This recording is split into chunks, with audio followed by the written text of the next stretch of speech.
breaking news from Cricket Australia with confirmation Pat Cummins is out of the Ashes test with a back injury. Reporter Luke Doherty joins me now. Luke, hello to you. We are still 3 weeks away from that first test in Perth, but why was this call made now? Yeah, really interesting. When you think about all the mind games that could have been played in the lead up to the first ball of the Ashes live on Fox Cricket, November 21, Pat Cummins could have strung this out and Cricket Australia could have strung this out for weeks on end, that Pat's still pushing, he's 50-50. England would have been kept in two minds. Instead, we learned today that Pat Cummins, Cricket Australia, has officially made the call. Now, Pat has been struggling with a back injury, the skipper. It occurred after the West Indies tour in July.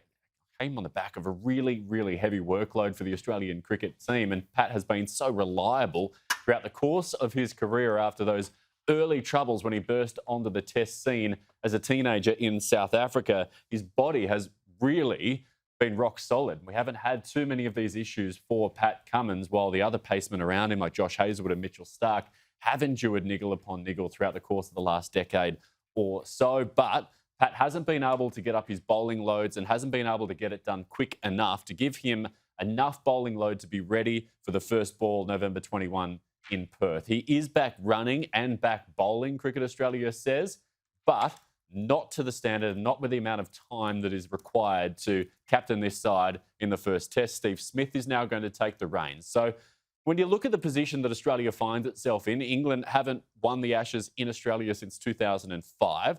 So the replacement for Pat Cummins to lead the team is Steve Smith. Former Australian captain, of course, lost the leadership of the side over Sandpaper Gate. Had that not happened, probably would still be the skipper to this day. So there's no leadership problems in terms of Steve Smith's ability to do the job.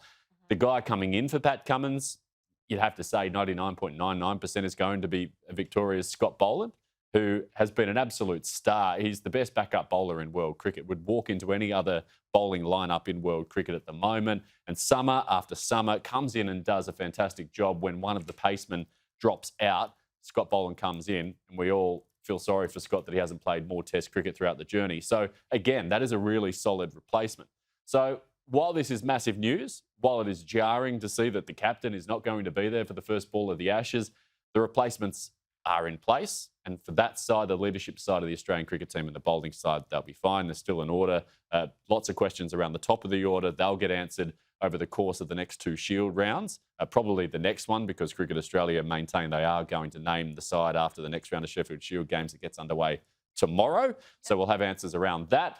But also we're going to hear from the Australian coach, Andrew McDonald, just after midday Australian Eastern Daylight Time. So we'll bring you that here on Fox Sports News as well. But that is the big news. Pat Cummins out of the Ashes, November 21. The second test is Brisbane, December 4. So whether that also comes too soon remains to be seen. But that'll be the next watch and wait point for Pat Cummins and fans of Australian cricket. All righty, and first up is Perth. Yeah. Thanks very much. Thanks, Shah. Luke Doherty.